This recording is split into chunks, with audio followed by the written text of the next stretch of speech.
10 জানুয়ারি 2025 রাত 10টা 39 নিজের ফেসবুক পেজে এক পোস্টের মাধ্যমে আন্তর্জাতিক ক্রিকেট থেকে অবসরের ঘোষণা দেন দেশসেরা ওপেনার তামিম ইকবাল। আন্তর্জাতিক ক্রিকেট থেকে অবসর নিলেও বিপিএল সহ ঘরোয়া টুর্নামেন্টে এখনও খেলছেন Tamim. Dhaka premier division cricket খেলতে গিয়ে গত 24 মার্চ দুইবার হার্ট অ্যাটাক হয় তামিম ইকবালের।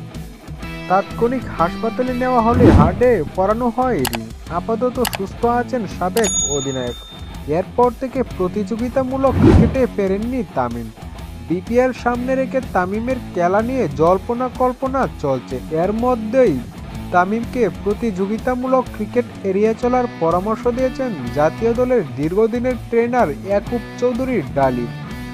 গতকাল মিরপুর শেরেবাংলা জাতীয় ক্রিকেট স্টেডিয়ামে ডালিম জানিয়েছেন, ক্রিকেটে ফেরার বিষয়ে তামিম ইকবালকে নিয়ে বলবো, মজার উদ্দেশ্যে কিংবা বিনোদনের জন্য তিনি খেলতে পারেন, তবে বিপিএল বা সেমিফাইনাল ফাইনালের মতো উত্তেজনাকর ম্যাচে অংশ নেওয়া থেকে বিরত থাকাই ভালো। অবশ্যই সিদ্ধান্তটা তাকেই নিতে হবে। আমি বলবো অনুশীলন করুক, খেলুক, তবে সেটা হালকা বিনোদনের অংশ হিসেবে।